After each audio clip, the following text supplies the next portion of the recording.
of spaces that look like this are going to be very critical. So no one's going to want this in their backyard, but maybe there are plants that we can use and arrange them in such a way that we can create places that would be fantastic habitat, but also incredibly, incredibly beautiful. And to be fair, there are other photos I could have taken in this exact same spot that would look more classically ornamental. But one of the really fantastic things that I think that the firm that designed the park did was come up with this idea of what they call managed succession. And that's essentially, succession is the process in which a field becomes a forest very slowly by different plants coming in. And they imagined it by planting a ton of plants really close, and then the winner essentially wins out. And it's a little bit more complicated than that, and it's taken a lot of work to do the managing. But what I think is really fantastic about that is that it is not a static idea of a garden. So a lot of designers, when they design a garden, they know exactly where that tree is going to go, they know exactly what that shrub's going to look like, and even Olmsted did this, and they have really concrete ideas in their head about how they want the future of that area to look. And to a certain degree, it's a denial of the reality of the fact that plants grow, that they're organisms, that they respond to different stimuli in different ways. And so it's really exciting in some ways to be working in an ecosystem that nobody really has a very concrete vision of what the future is going to look like. It's sort of up to us to really define it. And it's as though you're setting a very complicated process in motion, as opposed to being master of your domain. You're working alongside of nature.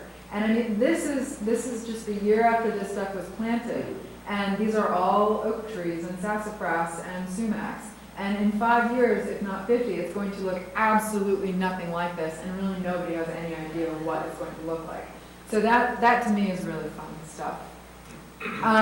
Another really important aspect of embracing change is changing your design when necessary. This was a design that I did for a little park that we're now managing, and this is all sea oats grass, Chasmanthium latifolium. I had about $400 to renovate this entire park, so I just put this big wave of sea oats in them. They're pretty carefree, if not a little too carefree once they get established, so I just did this big wave of plugs. And then as we were putting it in, right around this corner here, we had that everything was clearly marked, as you can tell. We hit a gigantic hive, or colony really, of queen bumblebees that not only stung us, but were really living there first. And, what do you think we did when we found this big colony of queen bumblebees? Not only, of course they were stinging us, but we probably would have regardless. We changed that curve, right? We allowed these organisms to live there, and I think that I hear too many stories of, veteran trees getting chopped down, and I think that hopefully there's a shift coming where people can look at ways to work with the systems that are already in place, as opposed to imposing their curve of Chasmanthium on a whole colony of bumblebees. And then in a public park, of course, providing access to the environment is really critical. And then in your backyard, also making sure that you place all of these wonderful, action-packed sort of environments close to where you can have access to them is really important. In our park, the designers created a lot of access to the water. That was one of the mandates of the design. And you can be in plenty of places in Manhattan and have absolutely no idea that you're on the water. But here you can actually go in the water, you can kayak. It's really fantastic. And this is the same picture I showed you guys before. This is that same sumac path. With 4-foot-high range fencing on either side of it. So it's really an ingenious design. It's really fantastic. Doesn't stop everybody. When we had that most recent snowstorm, I had to kick 2 girls who were snowshoeing out of this area. They jumped the fence and were snowshoeing around on shrubs, and I panicked. And then with protection also, you definitely have to protect your lawns. Anytime you walk on a lawn and you can feel your foot sink into the ground, you should not be there because it's too wet and you're compacting the soil. So you don't really get lawns that look that good without being able to close them. So we're very strict about closing our lawns when they're wet, and we close each lawn 2 days a week. So we built this park, and it's really fantastic, and it just opened just a couple years ago. And then I'm just going to take you through some of the animals that first came. This is a mockingbird, definitely an early animal to come into most parks. They're pretty mean. They're native, and they were some of the only birds to take advantage of the copious berries on our service berry trees, the amelanchiers. Jan, did deer eat amelanchier? They don't? Oh, that's wonderful. Okay, all right. So I was worried about pushing this plant around here because I know about your critical deer situation. But this is an amazing, amazing plant. It's a real four-season plant. Beautiful flowers, really, really early. They're going to bloom any day now, which makes for really, really early berries as well. And we have hundreds of them in the park. And when the park was first built, none of the birds knew they were there. So we actually had to do stories in the media to try and get people to come to the park to eat the berries because they were just rotting on the trees. And these berries are much better than blueberries, I think. They are really fantastic. And it's one of the benefits of working in an organic park, being able to eat the berries off the trees and then make lots of pies. We got 12 pies the first year. This year we only got, or last year we only got a few, because now urban foragers have descended upon the park, and we have to keep them out now. What species of amelanchiers do you have? We have 3 different ones. We have grandiflora, we have lavis, and we have the cultivar that I forget, although I can find out for you. Yes, exactly, autumn brilliance, thank you. I come from an ecological background, so my cultivar situation is always a little iffy. So you do have cultivars as well as species Oh, of absolutely, plants. yes, absolutely. We definitely have certain cultivars. And, you know, the whole argument against cultivars doesn't really apply in a park because you're not in an environment in which you have to really watch your seed source. Although it's great to have those things and to promote them, absolutely, and genetic diversity is super important as far as diseases are concerned. But we do allow liberties with cultivars. But here are the mockingbirds first finding the berries, which was lovely to watch. And of course we had house sparrows as well. They're still they've definitely populated the park, and they've populated all of New York. And like the starling, they were introduced in 1850 because they were mentioned in Shakespeare. There was a group of people called the Acclimatization Society that were responsible for introducing all the animals in Shakespeare. And they were actually first introduced in Prospect Park, just a couple of miles from our park. And it took generation upon generation for these birds to actually succeed. And so they didn't succeed at first. It was over 20 years, I believe, until a population was strong enough to take off and then literally take over the entire country. They're very aggressive. They actually harm a lot of our native birds. And they were promoted so widely because they were believed to be insectivores, and they thought that they would eat a lot of beetles and crops. But then, of course, after they were well established, it was found that they are not actually insectivores and would chase off the birds that were, the songbirds that were. So it was only, I believe, 10 years, a mere 30 years after their introduction, before they had bounties on their heads. And people were, posting recipes that you could create with the house sparrows, much like Japanese knotweed is today. But we definitely have those around the park. We had mourning doves. We don't have many pigeons. We haven't had many yet. Definitely honeybees. You can tell it's a honeybee because it has fuzzy eyeballs. They've really exploded in Brooklyn ever since the honeybee ban was lifted. They are not native bees. They're native to Europe. They're European honeybees. We still love them, of course, but they and you can see they're carrying all of the pollen there. And they do provide some important pollination services. These are Japanese beetles, always doing what they're doing.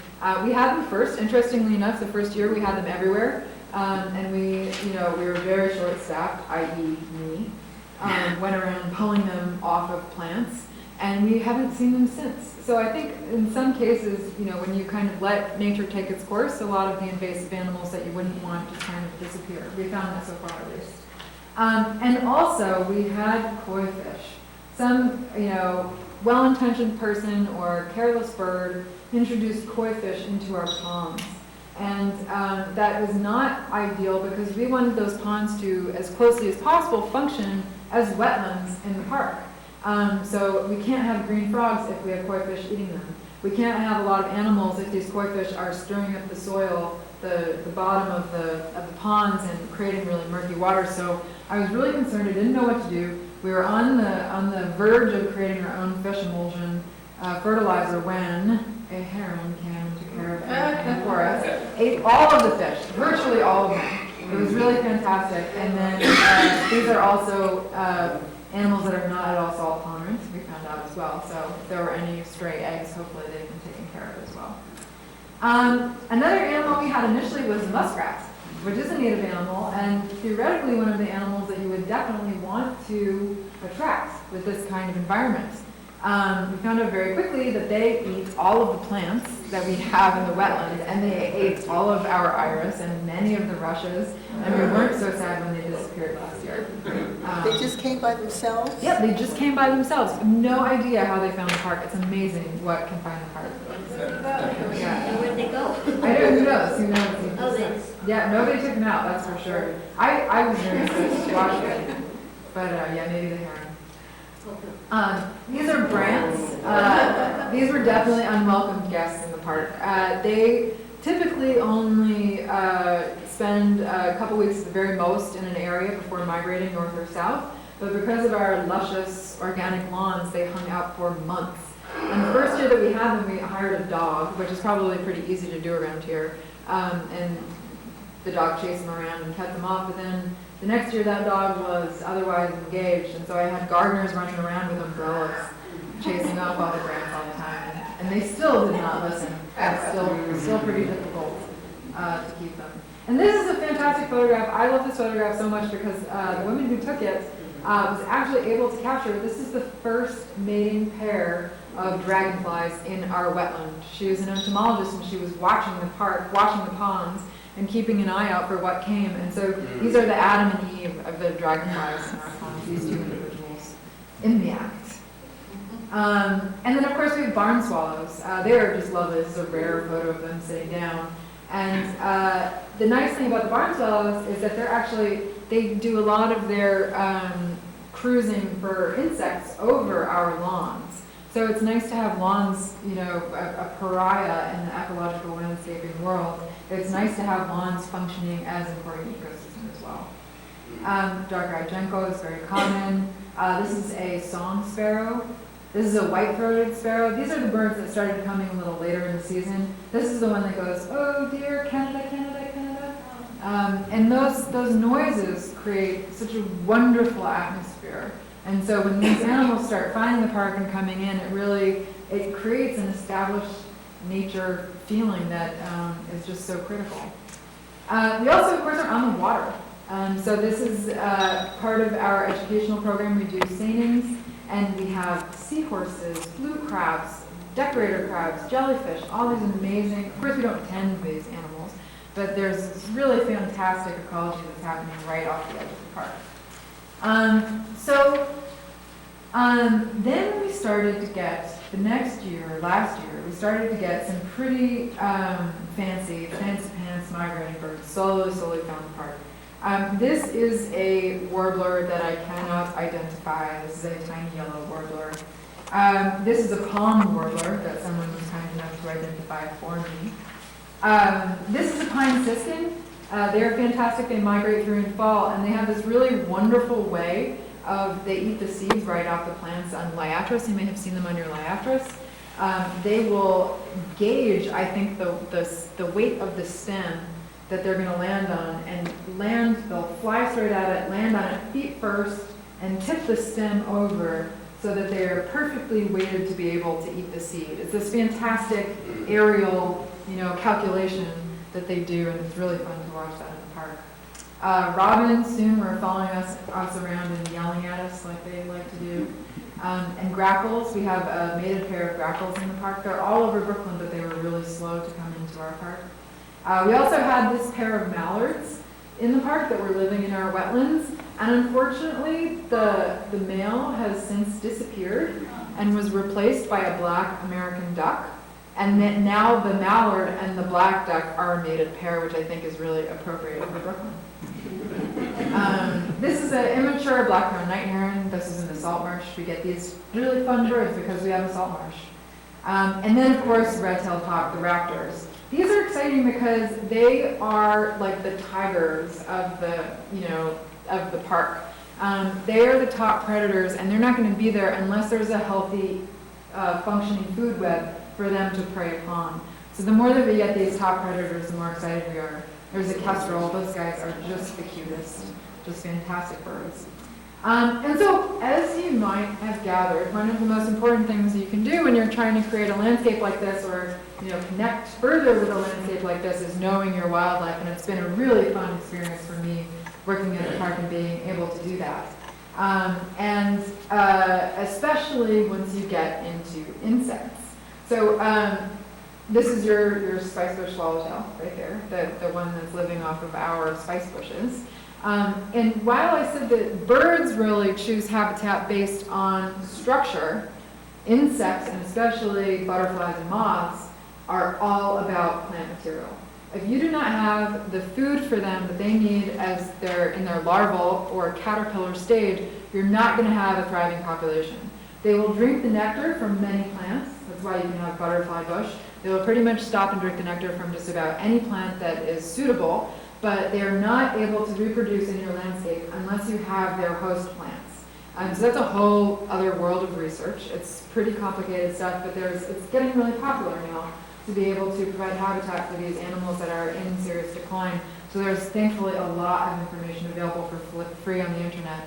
And if you'd like some resources, I can provide them for you afterwards. Like the monarchs need the Milkweed. milkweed. Exactly. Where do you get milkweed? Many places. There are a few nurseries that provide it, if you know, and you can actually get free milkweed seed on the internet. There's my favorite nursery is always North Creek. I love that nursery, but they just have plugs, so they sell really small plants. It's really far more popular now. Milkweed is really exploding, and so you can find it around. If you have a sunny place on your property, there's going to be a milkweed species for you. There's so many different species for this area. I think there's 7.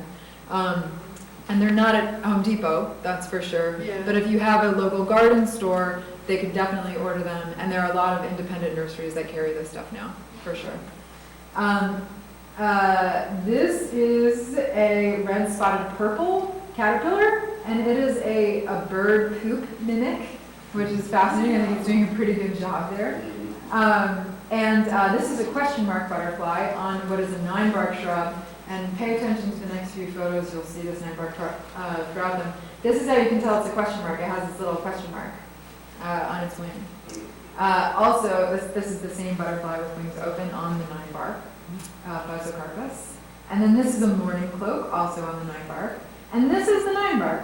This was the most popular plant for butterflies in our entire park, just for nectar, not for larval food source. But this plant has such formal ornamental potential. This is a plant you could see in an English garden. This is a plant that is used all over Europe. There's so many American plants that the Europeans just love, and it's so popular with the butterflies. Why wouldn't you plant it? What's the botanical name? Oh, Physocarpus oculophilus. And this is also one of the neat things we had. What was called I forget the term. It was like an inundation, I believe is the technical term of butterflies. We had red admirals that just were by the thousands came through Brooklyn. Did you guys get them up here? Yes. It was amazing. That's true. Yes. Amazing. And so when they were on these shrubs, you would have 500 butterflies on one shrub, and I had the luxury of sticking my head in the middle of all of these butterflies and having them fly around me. And you don't realize, but butterflies are really noisy creatures, and you could hear all of their flapping all around. It was so fantastic. Is Yes. that the cultivar or the species? This is the species. Okay. Yep. Yeah, which is incredibly ornamental for straight species. We prune it down every year. There's no room for them to get gigantic, but even just the straight species has such a formal quality to it. This is a gray hair streak. This is a neat little butterfly because it has a fake head on the back because birds don't like to attack face first. So it has that neat thing there. This is an American painted lady. That was one of the other very, very popular butterflies. And this is the red admiral. This is probably what you saw coming through this year. So of course you need to find out what you already have in your area. Because, you know, instead of trying to attract all these different things, probably the most beneficial thing you can probably do is figure out what's already there. It doesn't make a lot of sense to run around trying to find ways to introduce eastern tiger swallowtails in early spring when they're going to arrive in 2 months, like I did. They just, a lot of these, especially butterflies, they can just find the park in reality. Especially monarchs, things like monarchs. If you plant enough milkweed, you will absolutely get monarchs. There's no two ways around it. This is a neat guy. This is the American snout butterfly, which I think is a really funny moth I had never seen, or a butterfly. This is a clouded sulfur. This is a plume moth. It's a stick mimic. I had never seen one of those in my life. That was a really neat insect to see. And this is a hawk moth. You guys might have seen these they look like hummingbirds, right? Yeah, you've seen those around. And this is extra cool. This makes me super happy because this is Monarda fistulosa. This is bergamot.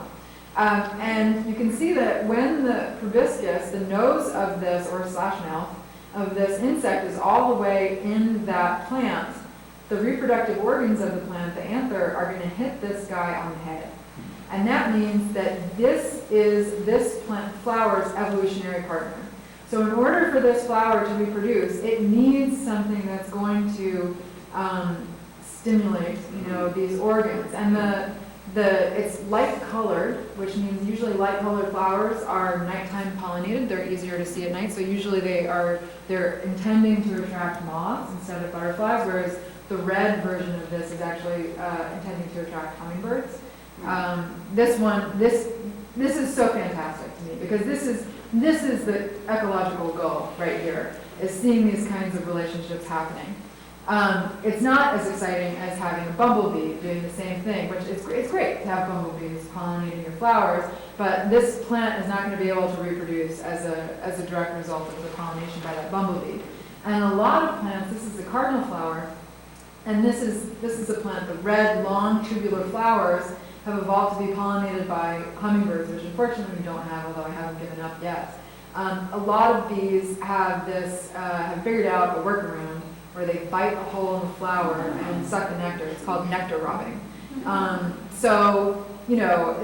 This is neat, and this is a really fun educational thing, but it's not really the goal of the whole system. It would be really fantastic if we can get hummingbirds in there pollinating these flowers. That's really, really the goal.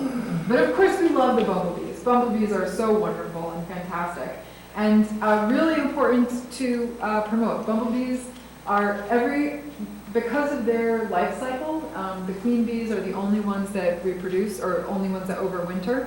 30% of them actually don't make it through the winter, and so providing really late blooming flowers like solidago for them to store up winter food is really critical in the landscape. Bumblebees are also in serious decline. I think over half of bumblebee species in the area are in decline, and the ones that aren't in decline are the generalists. They're the ones that can easily move from flower to flower, and it's the specialists that we're actually losing. Here's another great bumblebee on a button bush. And then this is a leafcutter bee. No, it isn't. That is not a leafcutter bee. That is a longhorn bee. You can tell because it has these pantaloons. I won't bore you with too much more insect. Jan warned me. I'll keep the insect info brief, but I just love these little pantaloons. New York City alone has 250 species of native bees. 250. And New York State has 477. And a new species of bee was just discovered in Prospect Park. So I guess now we have 251. Honeybees are fantastic, they're wonderful, but they're not the evolutionary partners for all of these plants that we're planting. And there's theories that think, although very unproven, that perhaps the honeybees are fighting off some of our native bees. This is a leafcutter bee. They are really, really fantastic, and you can see them often on milkweed as well. And they're responsible for these beautiful, I like to think, cuts in your leaves that you see. The really perfectly circular cuts in your leaves, those are leafcutter bees. And what they're doing, the females are taking those circles, and they have these underground burrows where they're laying eggs, and they're using those circles to create little cells where they lay their eggs. And it's to watch this process. If you see this on your property, you are lucky. Sit down, pull up a chair, and see if you can see a bee cutting these holes. They take, I've timed them, it's 15 seconds, if not far less, to cut one of these holes. And the female actually takes off before she's finished cutting. So by the time she's done, she can fly away very efficiently. It's a really fun process to watch. We have lots of bees. I won't go through all of them, but we have, green metallic bees. These guys are really fancy. Lots of different mason bees, all different things. We also have wasps. And when I got to this part of the presentation, when I did this talk for my office, unfortunately a lot of people, not a lot, but 2 women came up to me after and were like, "We are never going outside again. Now that we know it's in the park, we don't want to go there." Which is ridiculous, and I sent her an email later to explain the fact that the vast majority of wasps are solitary. They do not live in colonies. And so they do not have the evolutionary and genetically programmed attack desire to defend the entire hive of, genetically identical sisters, right? These are solitary. They have 1, maybe 2 babies. So it is in their best interest to stay alive, and they absolutely do not attack you. They live by, this is my scary attack wasp photo. But they live by, usually this is a grass collecting wasp, and they live by their parasitizers. So this one will feed off of crickets and katydids, or not katydids, just crickets. Yes, katydids. I was thinking of cicadas. Crickets and katydids. They'll go out and find them and paralyze them and bring them back to their nest and lay an egg. And as that egg develops, it eats the prey animal, and that's how these insects survive. So when you see them, they're like the top predators around, and you know that you have this one shoves grass in a tube, and you know that you have all of the things that these animals are going to need to survive. So they're also important environmental indicators. What? Oh yes! Oh, I never saw that before. I can see what that is. Yeah, maybe. Oh, that's great. I'll send that to my entomologist, who I'll talk about in a minute. More wasps, really fantastic. Oh, this is a beautiful wasp. Very, very popular on the milkweed, and you can see, I'll talk about this a little later, all of these little orange things sticking to their legs. These are the pollen clumps from the milkweed, so keep that in mind as we go forward. You can see, milkweed is something that you definitely plant for monarchs, but there are so many other organisms that will feed off of it. And it's actually kind of a gruesome story. I'll get into later. This is a European paper wasp. These are the ladies you need to watch out for. We also have plenty of native insects that you also need to watch out for. And if we find them in the park, we definitely do take, defensive action. They are pretty dangerous, and they will attack because they have these big colonies that they need to protect.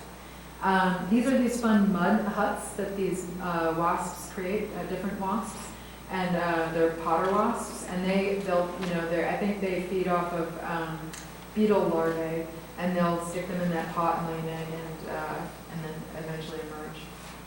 Flies, not the most romantic animal. Nobody likes to think about flies, but they're actually really important, and sometimes even beautiful. They're really dark.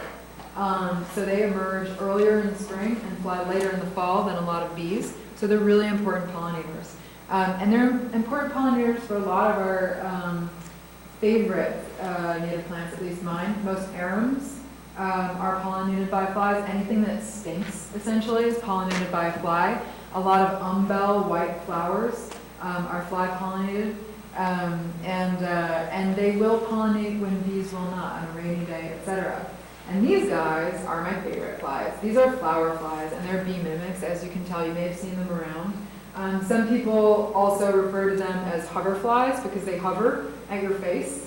And I always thought that they, were just very curious, but I was informed that they actually are checking your face for aphids. Because their larvae, here's another one, let's see, and there's another one, and maybe I can get to the next one, where is it? Oh, come on, flower flies. You can tell I did this talk for a bunch of nerds. But here's the larvae, this is the flower fly larvae going after this aphid. I love this photo, this is not Payne Park. And they, so they find their aphids, they lay their eggs, and they hatch and they can eat the aphids. So, if they're not very curious about me, but I'm still flattered that they mistake me for a flower. And they're lovely, lovely and very diverse flies. They're great. And they're interesting. You can see this one's ovipositing in a flower that I'm holding. All different